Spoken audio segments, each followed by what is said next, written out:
So this is the location for Megatank 2.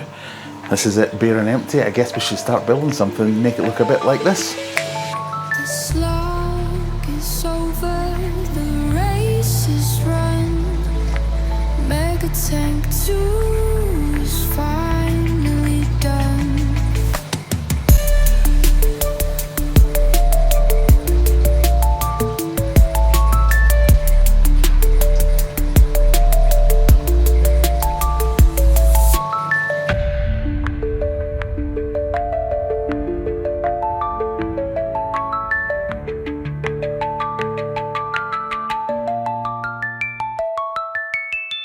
Well, hello everybody, welcome back to the channel, nice to see you again. We're back on the Megatank 2 build. If you've been following along, we've done the build, putting the construction together, putting the glass in, making sure it's watertight, all those good things. Now it's time to see if it actually holds water. So, we have put on some bracing. This is one of the most popular comments over the entire series is, you haven't put any bracing in, Graham. Graham, you're going to need to brace that aquarium. So now we have bracing. We have front to back bracing in 3 places. So we've got one right in the center and then one either side. Everything is glued together, everything is liquid rubbered, everything is fiberglassed, everything is siliconed, everything is everythinged. So yeah, it's now or never, I guess. I'm going to fill it with water. We're going to see how it lasts. There's going to be 2 ways in my experience that this will fail. It'll either fail immediately, which isn't as bad as it sounds, because if it fails immediately, that's usually quite obvious to fault find and fix. So there's a seam has gone or something has been pierced, or it'll fail at like kind of day 1, day 2, 24, 48 hours. Again, not too bad because you can see where the water is coming from. I'll be able to see from underneath, from the sides, from whatever it is. I should be able to find that fairly easily. What I don't want to happen is it fails at week 4, because by that time I've already escaped it and we've already got fish in, and yeah, that's not fun at all. So we'll touch wood and pretend that that's never going to happen. Not pretend, hope. We're going to hope that's never going to happen. But yeah, first fill is I'm going to fill it for a few days, get it some filtration in there to get the water moving, to simulate what it will be like when we've got the stuff in there. But first off, I just want to get it filled, leave it for 24 hours, make sure there's nothing going awry. Then we'll get filtration on it, get things moving around, give it another couple of days, and then we're going to call it good. Hopefully. Definitely. Probably. Definitely. So, let's fill it. I said it a dozen times. You didn't believe me, I guess that's fine. But here we are at the water test. Will it hold or will it make a mess? Yeah, I was always gonna brace it. You know you have to face it. I had to do it in case it did a mega leak. Now let the best.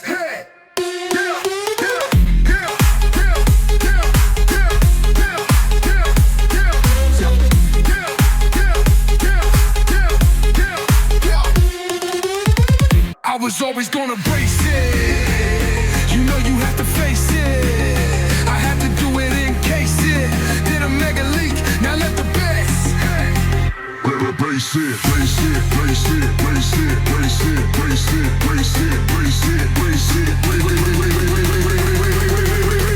I was always gonna brace it. You know you have to face it. I had to do it in case it did a mega leak. Now let the brace hit. It's full. It's been full for about an hour. No leaks so far, touch wood. It's nice and easy to say touch wood when you have a wooden aquarium. But yes, no leaks. Definitely full of water. As you can see. I've stuck an old light up there just so you can see in there, if I can see anything happening. But yeah, so far, so good. Just need to keep an eye on it.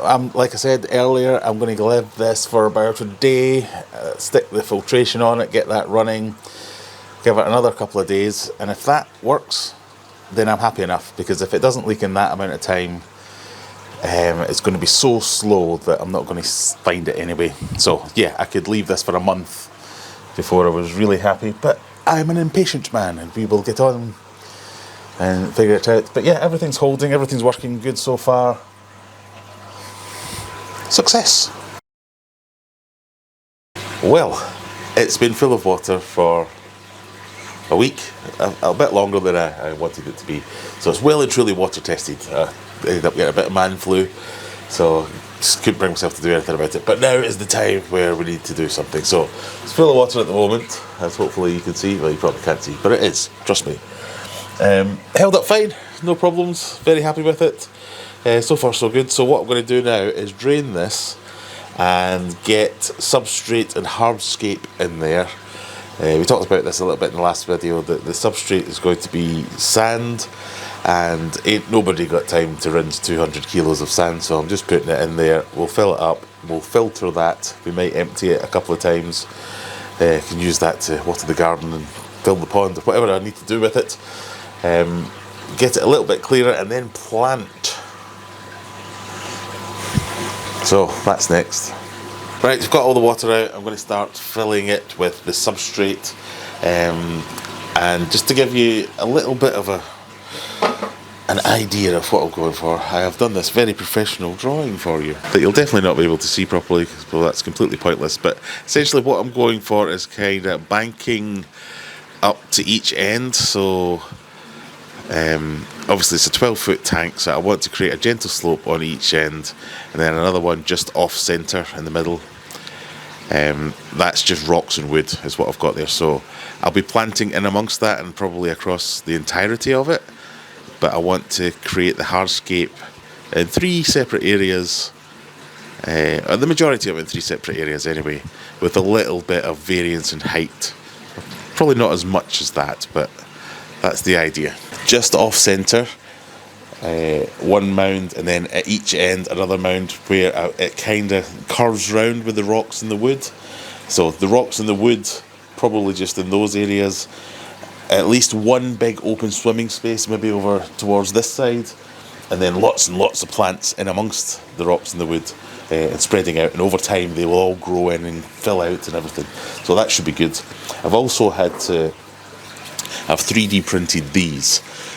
So these are like brackets that will sit on top like so on the inside, that I can run the filter hoses through. So just because the liquid rubber and all the fiberglass and all the other stuff doesn't create the smoothest of surfaces, so I was struggling to get the suckers to stick, so I've just created 4 of these just to hold them in place, so we'll get them installed as well.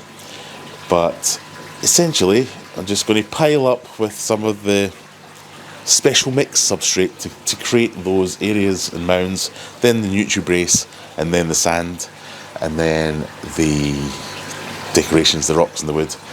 So we'll time lapse all that so you don't have to sit and watch me do this, because it's probably going to take quite a while. So here we are, several days later. Not going to lie, the man flu has moved on to near death stages, and it's taken me quite a while to get here. But we've got hardscape is in, so rocks, wood, most of the wood. I've chucked up a couple of temporary lights just so I can see what I'm doing, but basically this is the general layout. Let me talk you through it. So you can see the slightly raised section up at the side there. These heaters are obviously just temporary. I'm getting everything up to temperature. So there'll be a big planting area there, which will move into a few strategically placed woods, rocks, another bit of a hump here before we go into some more rocks, some more wood, and then another planting area up there. The terrible glare, we shall sort that out for the next video. Filtration wise, we've got the 2 FXs there, so the FX5 at the front, the FX6 at the back, the UV sterilizer there as well. To be honest, the FX5 has been kicking my ass. It was constantly leaking, constantly giving me problems. FX6, flawless, worked perfectly. But FX5, I've had to replace all the O-rings, I've had to replace the sponges. It would just randomly shut off, and the flow rate was rubbish, so eventually I realised that I needed to change the impeller, or look at the impeller. And to be fair, it's quite easy to do. You just take off that piece there. It's literally 4 screws. I took it off and I found some ground up ceramic media in the impeller, scraped all that out, and it's been fine ever since. So yeah, once I swapped out all the O-rings for the various connecting points and stuff, that stopped there being any issues with leaks and stuff like that, so that's all good, and it's given a decent flow.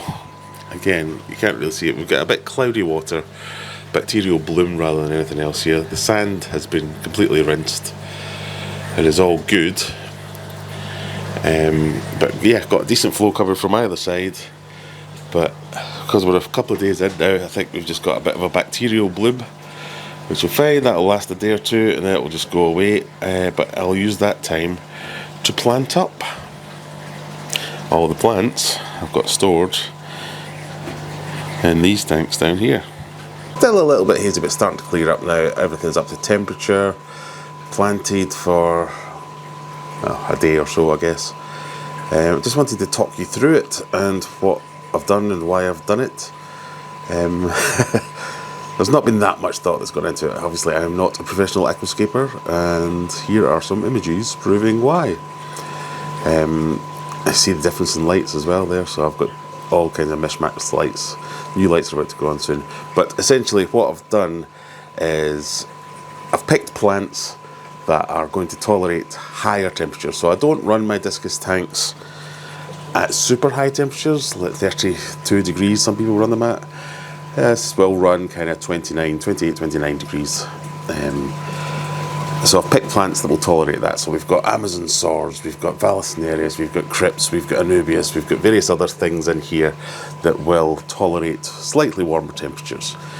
And I've done nothing more than try to create some sightline breaks, some different areas. So we've got bigger plants to the ends, which you can't see because the light's terrible over here. But so we've got some of the vals, some of the big Echindorus amazonius there that grow really big Amazon swords in there. That will over time fill out, hopefully. And then we've got some little spaces here. We've got some Bacopa dotted around. This is a plant that hopefully in time, rather than growing up, will grow out and start to fill out some space there. We've got various things dotted around, which looks a bit sparse now, but we've done nothing more than pick plants that would suit the rear of the tank versus the middle of the tank versus the front of the tank. That's how we split them up so far. It looks a little bit sparse because most of these plants are new and they will need a bit of time to grow out, but as you can see, we've got the rocks situated in such a way that where I've mounded up things there's a rock in front of it to hold it back, because over time sand just will level itself out. So we've kind of got some areas where the rocks are doing some structural jobs as well as looking pretty. I've also added extra bits of gravel and smaller bits of stone here, so it's not just a sand bed, because over time sand and whatever's underneath it will mix, so I'm just leaning into that, and it looks a little bit more natural to my eye if you have a bit of gravel mixed in with it. So we've got the plants, nice movement with the water flow in there, hopefully you can see that coming through in the camera. And the thing about this is I haven't gone for one big statement piece, so one big bit of wood or one big rock structure or whatever. The statement piece for this tank is that it's freaking massive. It's over 12 feet long. That's the wow factor of this tank. It's not that it's got a massive bit of wood or a massive stone structure in here or a massive decoration. The massive thing is the tank itself. The wow factor is this is a big tank, it's going to be full of fish that are beautiful and lots of plants. Not that it's got a specific style to it, so it will take time. It will take time to grow in. A lot of these plants I know and I have used before, and I'm expecting them to do well. A lot of these plants are new to me and I haven't used them before, so I don't know how well they'll do. So there's a bit of a learning period, even though I think I'm quite an experienced aquarist. There's some learning to go on here as to how well these plants will do. So like the Tenalis down here, I've had this twice before in 2 tanks and in the same sort of water and the same sort of environment, and they grew in completely different ways, so I don't really know how it's going to work out. So I've tried to avoid where possible just having a bunch of Java fern, a bunch of Amazon ocelots, a bunch of Anubias, a bunch of vals. I've tried to mix it up a little bit so as it doesn't look so stilted and stunted. I think it will fill out quite well, and we've got a kind of sparse area here. There are actually a couple of lotus bulbs down here which I'm hoping will grow out and try and keep them quite short. and that would probably look good. But yeah, lots of swimming space where it's not plants. Should a fish happen to swim past here, that would look really nice. Lots of bare areas, so it's just sand there, just to look nice. I'm hoping that I've created enough places in the tank to give lots of different fish different ideas of what might be nice for them. So it's up to temperature now. As you can see, we've got various heaters just hanging around. There will be new things to be done here. I've got lids coming later on, I've got new heaters coming, I've got dosing pumps, I've got heating controllers, all kinds of things that are still to be added to this. But for now, we're ready to get fishing. So let's get the fish in and I'll show you what they look like. I imagine they'll just immediately disappear in here because they're coming from a 5-foot tank going into a 12-foot tank. It'll look like there's no fish in there whatsoever. And then making sure you click that subscribe button and come back and see what it looks like when it's fully finished and starting to mature. Once I get the proper lights on, once I get all the other equipment set up and ready, and then potentially more fish. Let's get some fish in. We're almost there. So almost all the fish are in. So there's like 20 discus in here, and just at a quick scan I can't see any of them. So which might be one of the downsides of such a massive discus tank, is you need a massive amount of discus to be able to see them all properly. But they are definitely in here. They have been swimming around. Caught them up at the tank now. They've all gone and hidden. Deliberately, they do have hiding places and lots of places for different fish to feel safe. One of the things we might do in the future is, given we've got such a big tank, can I try different types of fish you wouldn't normally put with discus, because there is so much space to give each fish their own territories and that kind of thing. But that's a future experiment. For now, we're almost there. From being YouTube done, there's 2 more things I want to do. I want to get the lids on, so I've ordered some lids, polycarbonate lids. We'll get them on, and we've got the lights to get on, and then we'll be YouTube done. There'll always be lots of fiddling and things to be done afterwards. So if you do want to see the evolution of this tank, make sure you click that subscribe button. But for now, I have a big pack of bubble wrap stuff. This is, I hope it's the lids, otherwise you'll never see this. But I've ordered some polycarbonate lids cut to size. I treated them myself, so I didn't have to do it myself. So now we'll see whether or not they actually fit. So I've ordered these twin wall polycarbonate sheets. Really good for letting the light through, really good for retaining the heat. And these should just be cut to size and just plop on, and should be great. I will be doing how much all this cost me video in the next couple of videos, so if you're interested in doing a project like this for yourself and you want to see where I got the various things, that's the video to watch for. But for now, enjoy this peel. Oh yeah.